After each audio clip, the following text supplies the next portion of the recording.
Hello दोस्तों, स्वागत है आप सबको study with Manisha Rajput channel पर। आज अपन बात करेंगे अभिप्रेरणा वाले टॉपिक को। कल अपन ने अभिप्रेरणा वाले टॉपिक की बात की थी, उसमें अपन ने अभिप्रेरणा के बारे में, इनके बारे में जाना और आपके अधूरा इसमें अभिप्रेरणा के बारे में रह रहा है, तो उसके आज अपन बात करेंगे। ये जो आपके अभिप्रेरणा वाला टॉपिक है रीड परी में बहुत इंपॉर्टेंट रहने वाला है। ये बाल विकास एवं शिक्षण विधियों से संबंधित टॉपिक हैं जो आपके बहुत इंपॉर्टेंट है, तो आप कोई सा भी टॉपिक्स में नहीं छोड़ सकते हैं। और अभिप्रेरणा वाले टॉपिक के अंदर आज अपन जानेंगे अभिप्रेरणा में इसमें क्या क्या होता है, इसके बारे में जानेंगे। कल अपन ने देखा भी अभिप्रेरणा जो होता है उसका शाब्दिक अर्थ क्या होता है, अभिप्रेरणा के प्रकार कौन कौन से होते हैं, अभिप्रेरणा के तत्व कौन कौन से होते हैं, इन सब के बारे में अपन ने कल देख लिया है। और आज इन सब के अगले बारे में जानेंगे कि अभिप्रेरणा के कितने क्या होता है, इसमें अभिप्रेरणा में कौन कौन से निर्देश होते हैं, अभिप्रेरणा की आवश्यकता, लक्ष्य। कल अपन ने बात की थी चालक के बारे में और वही बात की थी अपन लक्ष्य के, इनके बारे में। और आज अपन जानेंगे भाई इनके प्रेरक क्या होता है और वही मेस्लो के अनुसार इन्होंने क्या किया, नींद में क्या होता है, उससे आक्रामकता, संबंध, विशेषताएं आपके, इनमें सब अपन आज इसके अंदर वीडियो के अंदर जानेंगे। तो वीडियो के अंत तक जरूर बने रहें और वीडियो को लाइक और सब्सक्राइब करें, ज़्यादा से ज़्यादा दोस्तों तक शेयर करें, क्योंकि ये वीडियो बहुत इंपॉर्टेंट रहने वाला है। बाल विकास शिक्षण विधि आपके रीड परी के साथ रीड मेंस, तो आप रीड परी की जितनी अधिक मजबूती से तैयारी करोगे उसी तरह आपके रीड मेंस में भी आपकी तैयारी अच्छी बनी रहेगी। तो ये जो आपके मनोविज्ञान से संबंधित टॉपिक जो होते हैं ये आपके first grade, second grade, level 1, level 2 सभी के लिए बहुत इंपॉर्टेंट रहने वाला है। तो आप वीडियो के अंत तक जरूर बने रहें, वीडियो को लाइक और सब्सक्राइब करें, ज़्यादा से ज़्यादा दोस्तों तक शेयर करें। तो आगे अपन बढ़ते हैं। तो अपन ने आज जानेंगे तो वीडियो क्यों, तो अभिप्रेरणा के बारे में बात करते हैं। तो अभिप्रेरणा तो कल अपन ने देख लिया, अभिप्रेरणा का शाब्दिक अर्थ जो होता है उसके बारे में देखा है भाई। एक बार अपन वापस रिटर्न बारे में जानते हैं, वापस हम टॉपिक से जुड़ते हैं, तो वापस हम बात करते हैं अभिप्रेरणा क्या होता है। तो अभिप्रेरणा जो होता है आपकी शाब्दिक जो अर्थ होता है उत्तेजित दशा एवं आंतरिक उत्तेजित दशा होता है, ये अपन ने कल देखा था। और अंग्रेजी को आप पता है कि अभिप्रेरणा जो होती है इसको इंग्लिश में आपके मोटिवेशन कहते हैं, और आपके लैटिन भाषा में इसका जो अर्थ होता है वो होता है मोवी होता है, यानी गति करना होता है। ये अपन ने कल देख लिया था। उसी प्रकार अपन ने देखा भी अभिप्रेरणा को आप सर्वप्रथम राजमार्ग की बोलते सकते हो, स्किनर ने बताया था। वही अभिप्रेरणा अधिगम के लिए अनिवार्य स्थिति है। अभिप्रेरणा अधिगम का स्वर्ण पथ है। अधिगम जो है आपके हृदय तल है, ये अपन ने कल देखा। वही देखा अपने अभिप्रेरणा से अधिगम प्रारंभ में होता है। अधिगम के लिए मुख्य चालक अभिप्रेरणा है, अधिगम का मुख्य केंद्र बिंदु है। वही बहुत सारे वैज्ञानिकों ने अभिप्रेरणा के बारे में अलग अलग आपके बारे इसमें अभिप्रेरणा के बारे में बताया। तो जैसे आप कार्ड गुड है, उन वैज्ञानिकों ने बताया भी किसी क्रिया को आरंभ करने या जारी रखने के लिए नियमित जो रखने की प्रक्रिया अपनाई जाती है वो आपके अभिप्रेरणा से संबंधित होती है। वही चार्ल्स कॉपर ने बताया कि आप अभिप्रेरणा ही नहीं होगी तो कोई क्रिया आप उससे संभव नहीं है। फिर उसी प्रकार जो होता है विलियम मैकडूगल होगा, इसमें सारे का मनोवैज्ञानिक दिशाएं होती है, इनमें किसी भी कार्य को करने के लिए प्रेरित करती है। तो इसके अंदर आपका मनोवैज्ञानिक साथ साथ शारीरिक भी होती है, ये आपके विलियम मैकडूगल ने बताया। और क्रेसफील्ड ने बताया कि अभी मतलब क्यू के बारे में जो बताता वो क्रेसफील्ड बताता। और मैकडोनाल्ड ने बताया कि व्यक्ति में होने वाले जो शक्ति परिवर्तन होते हैं, सारे जो परिवर्तन होते हैं आपके अभिप्रेरणा होते हैं। वही लावेल ने बताया कि अभिप्रेरणा आंतरिक मनोवैज्ञानिक इन सब के बारे में प्रारंभ की आवश्यकता है, ये अपन ने कल देखा था। वही वुडवर्थ ने भी बताया था कि ये व्यक्ति की ऊर्जा प्रदान करता है, इनके बारे में कल देख ले। वही अपन अभिप्रेरणा की प्रकृति के बारे में भी देखा। तो अभिप्रेरणा के प्रारंभ में आवश्यकता से होता है। अभिप्रेरणा जो होती है आपकी आंतरिक प्रक्रिया होती है। वही अभिप्रेरणा जो होती है एक मनोवैज्ञानिक प्रक्रिया होती है। अभिप्रेरणा सारी पर वह प्रक्रिया है, लक्ष्य की ओर निर्देश होती है। एक चयनात्मक प्रक्रिया है, भावनात्मक प्रक्रिया है, हर एक रुचि ध्यान में केंद्रित होते हैं, लक्ष्य की ओर ज़्यादा प्रेरित रहती है। अभिक्रिया जो होती है सभी में अलग अलग होती है। अभिप्रेरणा साधन है, साध्य नहीं हो सकता। अभिप्रेरणा एक कल्पनाशीलता होती है। अभिप्रेरणा एक गत्यात्मक प्रक्रिया है। वही अपन ने देखा है अभिप्रेरणा कितने प्रकार होते हैं, इन सब के बारे में अपन ने जान लिया है। तो अपन को इससे क्या टॉपिक से जुड़े रहने के लिए वापस रिटर्न आपको देख लो एक बार, तो वापस आपको ज़्यादा पढ़ने की जरूरत नहीं है। ये नोट्स आपके बहुत इंपॉर्टेंट रहने वाले हैं आपके, तो इसी से आपको क्वेश्चन आएगा, आप एक भी क्वेश्चन इससे बाहर नहीं जाएगा। आगे बात करते हैं अभिप्रेरणा के प्रकार। तो आंतरिक अभिप्रेरणा जो होती है इसमें प्राकृतिक अभिप्रेरणा भी कहते हैं। वही बाह्य जो बाह्य अभिप्रेरणा जो होती है वो आपकी सकारात्मक होती है, कृत्रिम होती है। ये आपके जन्मजात प्राथमिक सकारात्मक होती है, वो आपके नकारात्मक होती है। ये स्वयं की इच्छा से प्रकट होती है। इसके अंदर भूख, प्यास, नींद, आराम, काम, खेल कूद, मलमूत्र, मातृत्व प्रेम, आत्मसम्मान, प्रेम, श्रद्धा आदि से संबंधित होते हैं। वही बाह्य अभिप्रेरणा जो होती है आपके नकारात्मक होती है। इसके अंदर कृत्रिम कहते हैं जब व्यक्ति किसी कार्य को किसी के दबाव में आकर करता है, तो मतलब किसी के दूसरों की जो प्रेशर होता है उसमें बाह्य अभिप्रेरणा आती है, जैसे आप प्रशंसा, पुरस्कार, प्रतिस्पर्धा, परिणाम ये होती है। जैसे माँ का दूध पिलाना, एक आपके माँ की जो इच्छा प्रकट हो रही तो वो आपके इसमें आंतरिक होगा, और एक बाहर से मतलब रोने से दूध पिलाया जाता है वो आपके बाह्य प्रेरणा से प्रेरित होता है। अभिप्रेरणा जो होता है तो 3 प्रकार से होते हैं। एक होता है आपकी आवश्यकता, एक होता है आपके चालक, एक होता है आपके लक्ष्य उद्दीपन पड़ता है। आवश्यकता यानी नीड होती है, इनका जो प्रतिपादन किया था अब्राहम मैस्लो ने किया था, और इसके आपके सहयोगी थे वो आपके कॉर्नेल रोजर्स थे, आपके जो कॉर्ल रोजर्स थे, और इन्होंने जो सिद्धांत 1954 में दिया था वही संशोधन तो किया था 1959 में किया था। और इनकी जो पुस्तक थी वो मोटिवेशन एंड पर्सनैलिटी है। और इन्होंने 5 प्रकार के बारे में बताया। आत्मसिद्धि की आवश्यकता होती है, सम्मान की आवश्यकता होती है, समाज मतलब लव, समाज की आवश्यकता लव नीड होती है, सेफ्टी नीड होती है, फिजिकल नीड, इन सब की आवश्यकता होती है। वही इन्हें समर्थन के लिए जीएस फीड होता है, स्त्रीलिंग भीड़ होता है, ऑथर्ड कोम्बल ने बताया था। मनोविज्ञान में लगने वाले तृतीय बल होते हैं। आवश्यकता 2 प्रकार की होती है, एक सारी प्रकार की भी हो जाना अपन ने, और मनोविज्ञान के बारे में भी जान लिया। और चालक की बताया कि शब्द का प्रयोग सबसे पहले जो चालक का प्रयोग किया था वो वुडवर्थ ने किया था, और इसमें भूख और भोजन का उदाहरण दिया था। और आज अपन बात करेंगे लक्ष्य की, लक्ष्य के बारे में। तो आज अपन लक्ष्य के बारे में जानेंगे। तो अपने लक्ष्य यानी लक्ष्य उद्दीपन प्रोत्साहन क्या होता है? वह वस्तु जिसे प्राप्त करने के लिए चालक हमें मजबूर कर दे, जिसकी प्राप्ति मतलब किसी भी चीज़ के लिए अपने मजबूर कर दें, वह वस्तु जिसे प्राप्त करने के लिए किसी चालक मजबूर कर दे, या किसी प्राप्ति होने के पश्चात चालक की समाप्ति हो जाए। लक्ष्य मतलब किसी भी आपको लक्ष्य, कोई भी चीज़ से आपको मतलब प्राप्त करते हो, प्राप्त होने के बाद उसमें आप जो लक्ष्य प्राप्त हो जाता है, मतलब प्राप्ति होने के पश्चात चालक की समाप्ति हो जाती है, वो आपके लक्ष्य उत्पन्न कहलाता है। इसमें आपका जो एग्जाम्पल होता है भोजन, पानी आदि, ये आपके सकारात्मक नकारात्मक दोनों प्रकार की होती है। जैसे सकारात्मक और नकारात्मक दोनों प्रकार से हो सकती है। आगे अपन देखते हैं, जैसे आगे बढ़ते अपन लक्ष्य प्रेरक। तो अपन इन तीनों के बारे में जान लिया है। पहले अपन ने बात की थी नीड इन आवश्यकता की, फिर बात की थी अपन ने चालक एंड ड्राइवर की, लक्ष्य की। अब लक्ष्य की होगी इंसेक्टिव। अब बात करेंगे प्रेरक की। तो गेट्सवे के अनुसार प्रेरक क्या होता है? तो प्रेरक प्रणाली के शरीर के शारीरिक मनोविज्ञान दशाएं होती है जो व्यक्ति को निश्चित विधियों के अनुसार कार्य करने को प्रेरित करती है। मतलब निश्चित विधियों के अनुसार कार्य करने को जो प्रेरित करती है, ये जो कार्य को प्रेरित करती है, अब शारीरिक साथ मनोवैज्ञानिक दशाओं को प्रेरित करती है, आपके प्रेरक ने बताया। 1918 में दिया सूत्र था एक N+D+I।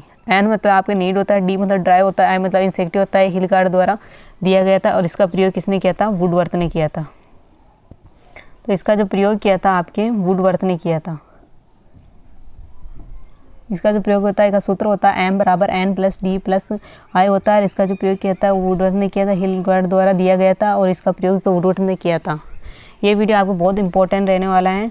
रीट प्री के साथ रीट मेंस में बहुत रहेगा। अभिप्रेरणा वाले टॉपिक से आपके 2 क्वेश्चन पूछे जाएंगे। उसी प्रकार हमारे study with Manisha Rajput channel पर समायोजन का टॉपिक डाल रखा है, तो वहाँ जाकर आप जरूर उसको देखें।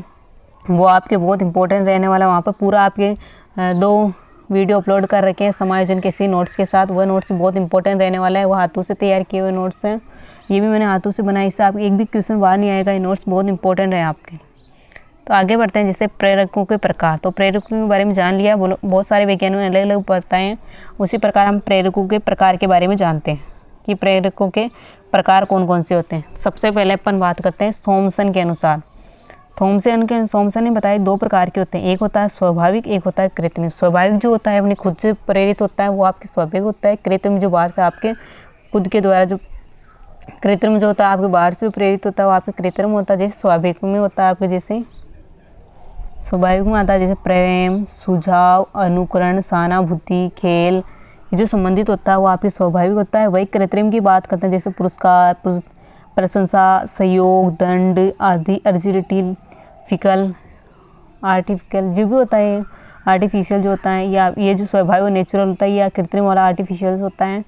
ये आपके 2 प्रकार जान लिया। अपने थॉमसन के अनुसार 2 प्रकार के बताएं, एक होता है आपके स्वाभाविक, एक होता है आपके कृत्रिम। फिर नेक्स्ट बढ़ते हैं अपन आगे।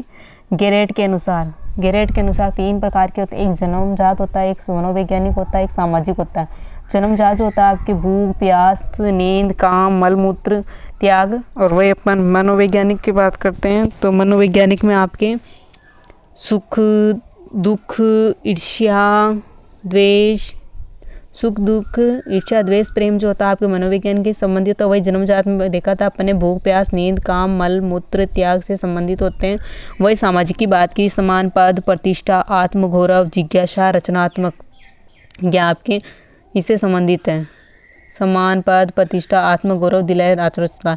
गेरेट के अनुसार 3 प्रकार के बताए हैं, तीनों प्रकार अपने देख लिए। एक जन्मजात होता है, एक मनोवैज्ञानिक होता है, एक सामाजिक होता है। वही थॉमसन के अनुसार जाना तो आपके स्वाभाविक बताया और एक कृत्रिम बताया। और गेरेट के अनुसार 3 प्रकार के बताए, एक जन्मजात एक मनोवैज्ञानिक एक सामाजिक। आगे बढ़ते हैं अपन, आगे बात करते हैं मेस्लो के अनुसार। मेस्लो के अनुसार कितने प्रकार के होते हैं, तो सभी वैज्ञानिकों ने अलग अलग प्रकार के बताए हैं। तो मेस्लो ने भी बताया कि ये 2 प्रकार के बताए, एक होता है आपके जन्मजात होता है। जन्मजात की बात करते हैं। जन्मजात में होता है इसमें हमला खुद से प्रेरित होता है शरीर से, जैसे आपके भूख हो गया प्यास हो गया काम हो गया नींद हो गया मलमूत्र हो गया त्याग जो हो गया, ये आपके जन्मजात से होते हैं। भूख में बात करते हैं, भूख के बारे में किसने बताया बल दिया, तो ये दिए थे केनन वोस्वान द्वारा बल दिया गया, यानी भूख से जो बल दिया गया था वो केनन वोस्वान ने दिया था। और प्यास के लिए जो बल दिया था तो वो आपके केनन इपिस्टीन ने दिया था। तो जो प्यास के लिए जो बल दिया था वो वैज्ञानिक नाम था आपके केनन इपिस्टीन। और वही अपन इससे बात करते जन्मजात था भूख प्यास काम नींद मलमूत्र त्याग, तो वो था केनन वोस्वान द्वारा बल दिया गया था। इसी साथ देखो इन्होंने प्यास 2 प्रकार बताई है, रक्त की कमी से और पानी की कमी से। प्यास भी 2 प्रकार की बनाई थी, रक्त की कमी से पानी की कमी से। और इसमें जो वैज्ञानिक था केनन इपिस्टीन जो आपके प्यास संबंधित था। वही भूख की बात करते हैं तो केनन वोस्वान था। आगे बढ़ते हैं काम, फिर तीसरा आपके बताया था इसमें काम जी आपके जन्मजात है।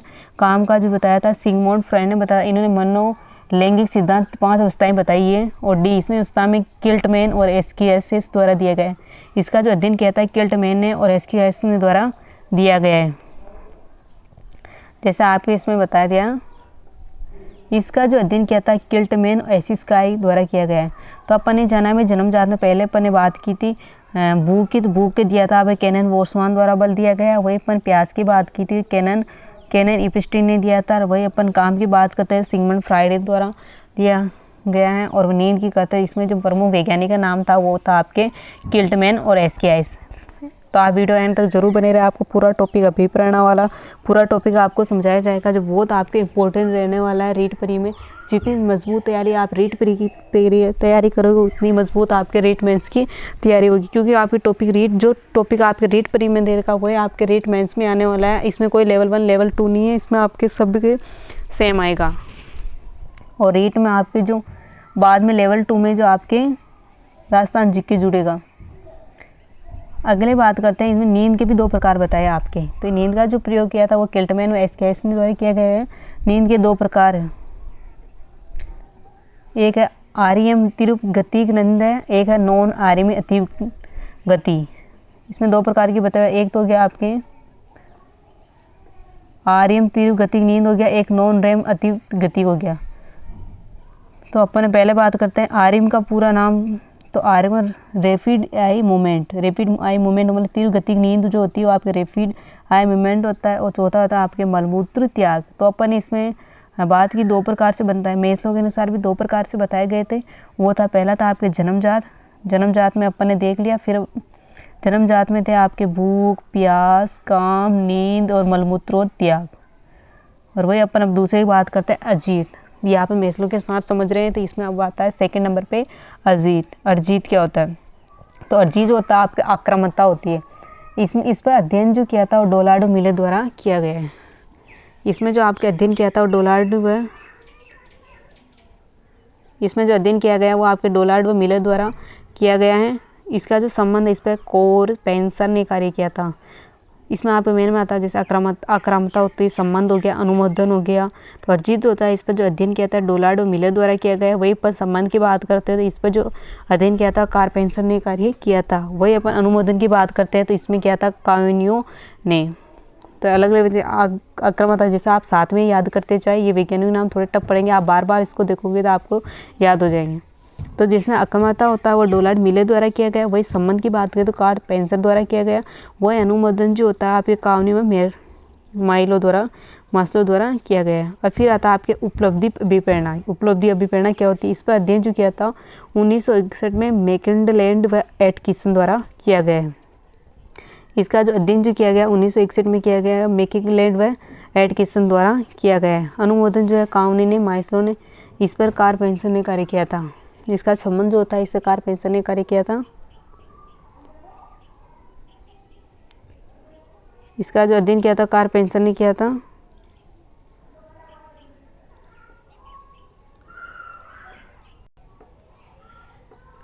वो अपने अनुमोदन में बात कर लिया। अध्ययन काउनी ने, मास्लो ने किया था। उपलब्धि पर इस पर अध्ययन किया था 1961 में किया था। 1961 में मैकिंडलैंड एंड एटकिंसन द्वारा किया गया था। फिर आगे बढ़ते हैं। चुनौती व कठिन कार्य में संतुष्टिपूर्व निपुणता प्राप्त करने की जो योग्यता होती है, उपलब्धि अभिप्रेरणा या उपलब्धि प्रेरक कहलाता है। यानी उपलब्धि प्रेरक क्या होता है उसके बारे में अपन जानते हैं। ये वेरी वेरी इंपॉर्टेंट है, क्वेश्चन पूछा गया है। चुनौती व कठिन कार्य में, यानी चुनौती व कठिन कार्य में संतुष्टिपूर्ण निपुणता, यानी किसी भी चीज़ संतुष्ट होने के लिए निपुण जब प्राप्त हो जाती है उसकी योग्यता उपलब्धि अभिप्रेरणा उपलब्धि प्रेरक कहलाती है। उपलब्धि योग्यता और उपलब्धि प्रेरक कहलाती है। इसकी निम्न प्रकार की विशेषताएं हैं, जैसे यह प्रेरक श्रेष्ठता खोज पर बल देता है। इसमें बताया कि प्रेरक जो होता है श्रेष्ठता खोज पर बल देता है, व्यक्ति को लक्ष्य की ओर ले जाता है। इसमें जो आपको बताया कि व्यक्ति को लक्ष्य की ओर ले जाया जाता है, प्रेरक व्यक्ति को लक्ष्य की ओर ले जाया जाता है। और इस दूसरा बताया कि प्रेरक श्रेष्ठता की ओर बल देता है। मतलब इसमें आप जानेंगे अभिप्रेरणा की विशेषता के बारे में जानेंगे। तो विशेषता क्या होती है, अपन ने देख लिया है कि थॉमसन के अनुसार दिया गया 2 प्रकार के होते हैं, मास्लो के अनुसार 3 प्रकार के जाने आप। और वही गैस्लो की बात की तो उसमें अपन 3 प्रकार के देखे, और मास्लो के अनुसार अपन ने 2 प्रकार के जान लिए। एक स्वाभाविक था, एक जन्मजात था, एक आपके अर्जित था। फिर अपन आगे बात करते हैं प्रेरक श्रेष्ठता की खोज पर बल देता है।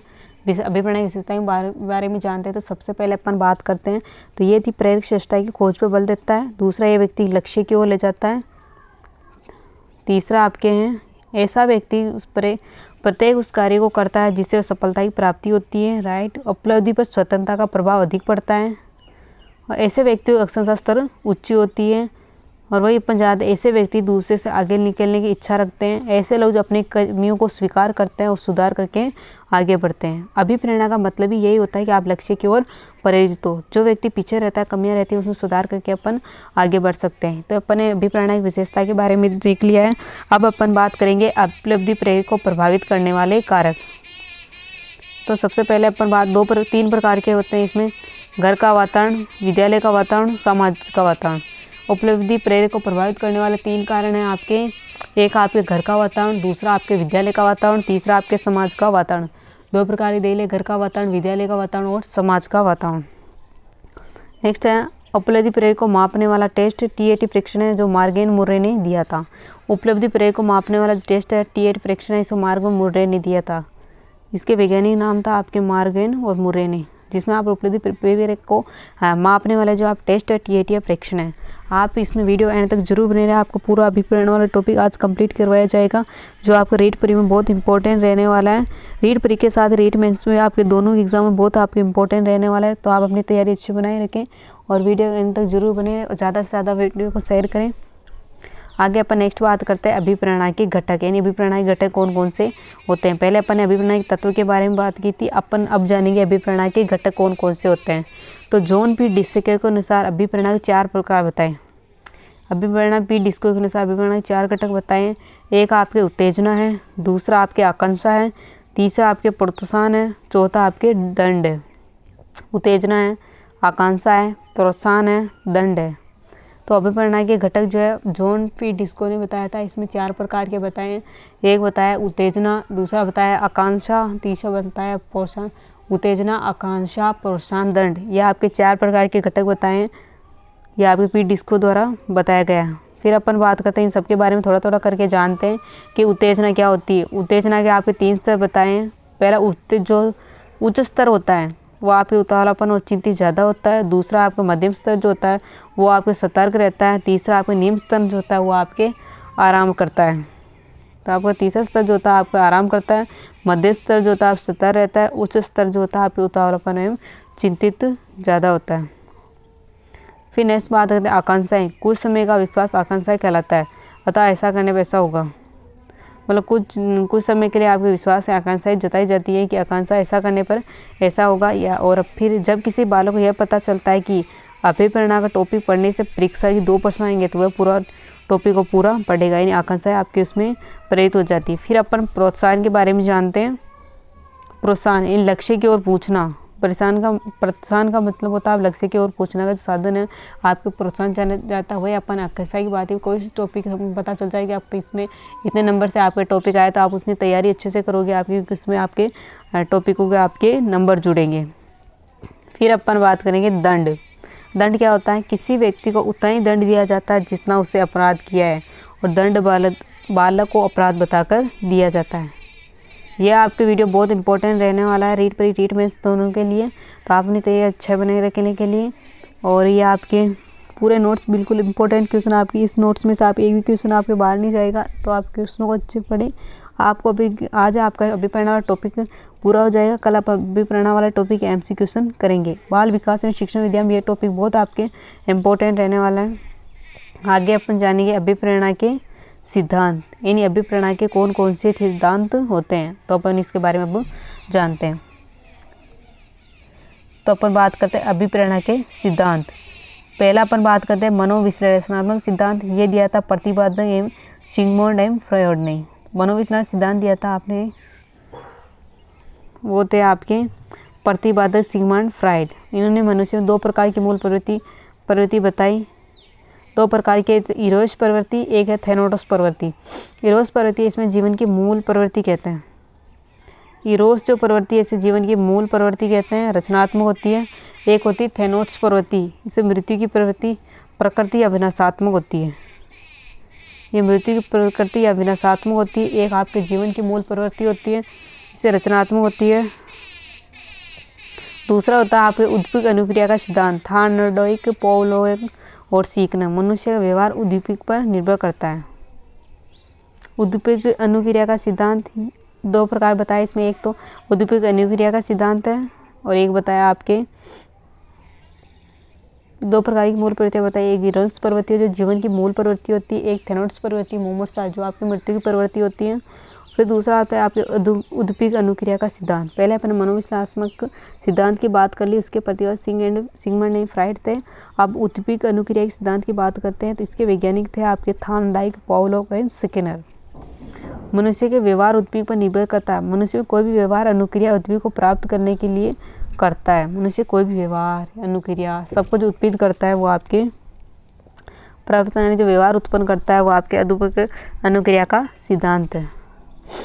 आगे जानते हैं अपन मनुष्य के लिए अभिप्रेरणा कार्य करती चालकता न्यूटन का सिद्धांत किसने दिया था? ये आपके सीएल ने दिया था। चालकता न्यूटन का सिद्धांत जो दिया था वो आपके सीएल द्वारा दिया गया है। फिर अपन चालकता न्यूटन का सिद्धांत आपके सीएल द्वारा इन्होंने बताया कि व्यक्ति के व्यवहार आवश्यकताओं को संतुष्टि पर निर्भर करता है। इन्होंने बताया कि व्यक्ति जो व्यवहार है वो आपके संतुष्टि के व्यवहार पर निर्भर करता है। व्यक्ति कितना आपके संतुष्ट, जब तक आवश्यकता पूर्ण नहीं होती है तब तक उसकी अभिप्रेरणा उच्च होती है, और आवश्यकता पूर्ण होने पर अभिप्रेरणा आपके समाप्त हो जाती है। चौथा अपन जानते हैं आत्मसिद्ध का सिद्धांत। आत्मसिद्ध का सिद्धांत कौन सा होता है? तो इसमें बताया है कि आत्मसिद्ध का सिद्धांत है स्वयार्थीकरण का सिद्धांत। व्यक्ति अभिप्रेरणा तब तक अच्छा रहती है जब तक उसके आत्मसिद्ध की प्राप्ति ना हो जाए, तब तक सिद्ध रहती है जब तक व्यक्ति की आत्मसिद्ध प्रवृत्ति प्राप्त नहीं हो जाए। तो अपन ने आज क्या के बारे में जाना, वापस रिटर्न बात कर लेते हैं। जैसे अभिप्राय इन सब के बारे में जाना, वापस देना, वापस आगे चलेंगे, फिर थोड़ा बहुत वापस रिटर्न कर लेते हैं, वापस इस टॉपिक से जुड़ते हैं। प्रेरक क्या होता है तो इसके बारे में अपन ने जाना है। गेट्स और एनी के साथ बहुत सारे वैज्ञानिक अलग अलग बताया।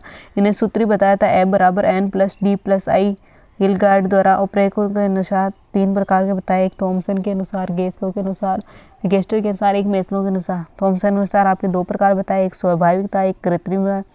वही गेरेड के अनुसार बताया गया कि 3 प्रकार के हैं, एक जन्मजात होता है, एक मनोवैज्ञानिक होता है, तीसरा आपके सामाजिक होता है। वही मेस्लो के अनुसार बताया गया आपके 2 प्रकार बताए, एक जन्मजात होता है। जन्मजात है आपके भूख, प्यास, काम, नींद, और नींद के भी 2 प्रकार बताए आपके REM मतलब रिपिड आई मूवमेंट्स, नोम REM अधिक, और चौथा बताया आपके मलमूत्र त्याग। फिर अर्जित बताया इसमें आक्रामकता, संबंध, अनुबोधन, उपलब्धि, अभिप्रेरणा। फिर अपन ने बात की चतुर कठिन कार्य करने विशेषता के बारे में जाना। इनके प्रेरक श्रेष्ठता खोज बल देता है, उस व्यक्ति लक्ष्य की ओर ले जाता है, ऐसा व्यक्ति कार्य की ओर बढ़ता है। उपलब्धि स्वतंत्रता के प्रभावधि पर अधिक बल देता है। वही अपन ने देखा इसमें प्रभावित करने वाले 3 कार्य भी बताए, घर का वातावरण, विद्यालय का वातावरण, समाज के वातावरण के बारे में भी जाना। और इसका जो परीक्षण किया जाता है वो TAT द्वारा किया जाता है। फिर अपन ने देखा है भाई इसके घटक कौन कौन से होते हैं। तो इसके घटक जो होते हैं 5 प्रकार बताए, उत्तेजना, आकांक्षाएं, प्रशंसा, प्रोत्साहन, दंड, ये सब इनके बारे में जाना। वही अपन ने देखा उत्तेजना क्या होती है। उत्तेजना में 3 स्तर बताए। आकांक्षा होता है किसी भी चीज़ की अपन आकांक्षा लगा के रहे तो वो अपने आप से मिल जाती है। प्रोत्साहन है लक्ष्य की ओर पहुँचना। दंड किसी वजह से उतना दंड दिया जाए जितना वो अपराध किया हो। अभिप्रेरणा का सिद्धांत मनोविश्लेषक सिद्धांत है, ये सिगमंड फ्राइड द्वारा दिया गया है। 2 प्रकार की मूल प्रवृत्ति बताई है। एक होता है आपकी इरोस प्रवृत्ति, दूसरा होता है थैनोट्स प्रवृत्ति। इरोस प्रवृत्ति होती है जीवन की मूल प्रवृत्ति है।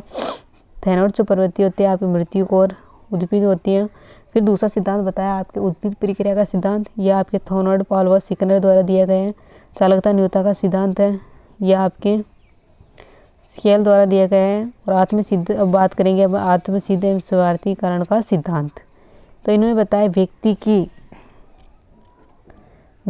अभिप्रेरणा तब तक उच्च रहती है जब तक उसमें आत्मसिद्ध की प्राप्ति ना हो जाए। जब तक व्यक्ति में अभिप्रेरणा तब तक जागृत रहती है जब तक उसका लक्ष्य प्राप्त नहीं हो जाए, जब तक आत्मसिद्धि रहती है। फिर आता है क्षेत्रवाद का सिद्धांत, यह आपने कूटलेविन ने दिया था। क्षेत्रवादी सिद्धांत दिया था आपको कूटलेविन से। क्वेश्चन पूछा गया प्रगतिशील परिवार में बच्चों में अपेक्षित कौन सा प्रेरक अधिक बल देता है। बच्चों के लिए जो प्रेरक अधिक बल देता है वो कौन सा है। आपके संबंध में, जिज्ञासा में, उपलब्धि प्रेरक में, आक्रामकता में। तो इसमें आपका उपलब्धि अभिप्रेरक जो होता है वो बच्चों के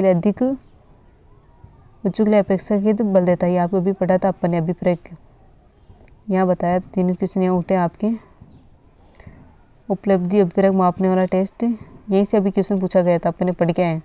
आंसर 2 भी ये देखो अभी इसमें अध्ययन में क्या गया, इसमें संतुष्टिपूर्ण निपुणता प्राप्त करने की योग्यता उपलब्धि कहलाता है। यहीं से आपके क्वेश्चन पूछ ले यहाँ पे। फिर क्वेश्चन एक और पूछा है, किसी चित्र को चीज़ को अपने ढंग से करना, उसमें विशेषता प्राप्त करना, उसे सही ढंग से दिखाना, स्वीकारात्मक अच्छा को क्या कहा जाता है। अभिप्रेरणा कहा जाता है, उपलब्धि अभिप्रेरणा कहा जाए। राइट, मतलब किसी चीज़ को अपने ढंग से दिखाने के लिए आप जो टेव बनाई जाती है उसे सही ढंग से दिखाने मतलब स्वीकारात्मक इच्छा अपनाई जाती है, वो आपकी अभिप्रेरणा है। बच्चों के अपेक्षित प्रेरक जो बल दिया जाता है वो भी आपकी उपलब्धि अभिप्रेरक होता है। उपलब्धि अभिप्रेरक का सिद्धांत किसने दिया था, ये दिया था आप मैकलैंड ने। पूछे हुए क्वेश्चन ये, चुनौती एवं कठिन कार्य निष्पादन परिणता का संतुष्टि प्राप्त करना क्या कहलाता है। प्रेरक कहलाता है, उपलब्धि कहलाता है। आपके उपलब्धि कहलाता है। उपलब्धि प्रेरक सिद्धांत किसने दिया था, मैकलैंड ने दिया गया था। अपन अब जानेंगे द्वि आवश्यकता सिद्धांत क्या होता है। द्वि आवश्यकता सिद्धांत जो दिया था आपके मुर्रे ने दिया था, यह आपके प्रतिपादक जो दिया था आपके मुर्रे ने दिया है। इसकी आवश्यकताएं 2 बताइए। एक आपकी दैविक आवश्यकता होती है जो भोजन, पानी सहित आवश्यकताएं बताइए। दूसरा आपको होता है मनोवैज्ञानिक आवश्यकता, प्रशंसा, प्रेम, उपलब्धि सहित आपके 28 आवश्यकताएं बताइए। यानी इनमें 2 आवश्यकताएं बताइए। एक तो आपकी दैविक आवश्यकता होती है, आपकी 12 आवश्यकता होती है। मनोवैज्ञानिक बताया आपकी 28 आवश्यकताएं होती है। प्रोत्साहन का सिद्धांत जो बताया आपके कॉफमैन और वोल्फ ने बताया। अभिप्रेरणा का विरोधी प्रक्रिया सिद्धांत दिया था वो आपके सोलमैन कॉर्बेट ने द्वारा दिया गया है। वह अपन ने देखा अभिप्रेरणा द्विघटक जो सिद्धांत वो आपके फेराडे हेज़बर्ग दिखाया है। आप वीडियो के अंदर जरूर बने रहे, आपको पूरा टॉपिक समझाया जाएगा। आपके रीट प्री के साथ रीट मेंस दोनों के लिए बहुत आपके इंपॉर्टेंट रहने वाला है। उसी के साथ ये वीडियो आपके फर्स्ट ग्रेड, सेकंड ग्रेड सभी के लिए बहुत इंपॉर्टेंट रहने वाला है। बाल विकास एवं शिक्षण विद्या का जो टॉपिक है आपके रीट प्री, ये टॉपिक आपके हर सब्जेक्ट में पूछा जाता है। ये आपके जरूरी नहीं कि आपके रीट के लिए हो, सभी के टॉपिक के लिए बहुत इंपॉर्टेंट रहता है। और ये आपके जो पूछा जाता है आपके 2 नंबर का क्वेश्चन आएगा आपके रीट प्री में भी, तो आप अच्छे से अच्छे पढ़ लें। उसी के साथ हमारे एक पर जो आपके समायोजन टॉपिक वो हमारे study with Manisha Rajput channel पर वहाँ जाए, वहाँ पर पूरा वीडियो अपलोड कर रखा है, तो वहाँ जाकर आप ज़रूर देखें। फिर नेक्स्ट वीडियो आपका कल जो आपके अपलोड होने वाला वो आपके अभिप्रेरणा वाले टॉपिक से MC क्वेश्चन आपके अपलोड किए जाएंगे, तो आप उन्हें दें और कमेंट कर जरूर बताएं कि आपके कितने क्वेश्चन उसमें आपके राइट होते हैं। तो कल अपन पढ़ेंगे अभिप्रेरणा वाले टॉपिक के MC क्वेश्चन के बारे में जानेंगे। तो आज अपन ने बात कर ली आपके अभिप्रेरणा क्या होते हैं, क्वेश्चन आंसर भी किए अभिप्रेरणा के। आत्म सिद्धांत का सिद्धांत किसने दिया था, उनके बारे में अपन जाना। क्षेत्रवाद का सिद्धांत दिया था वो कुर्ट लेविन ने दिया था। उसी प्रकार अपन ने देखा ये क्वेश्चन के बारे में देखा भाई, द्वितीय आवश्यकता का सिद्धांत आपके मुर्रे ने दिया था। 2 आवश्यकताएं बताई, एक आपके देह आवश्यकता बताई, दूसरा आपकी मनोवैज्ञानिक आवश्यकता बताई। देह आवश्यकताएं आपके 12 आवश्यकताएं बताई, मनोवैज्ञानिक जो आवश्यकताएं होती है आपके 28 आवश्यकताएं हैं। वो प्रोत्साहन का सिद्धांत दिया था वो कॉफमैन वोल्फ ने दिया था।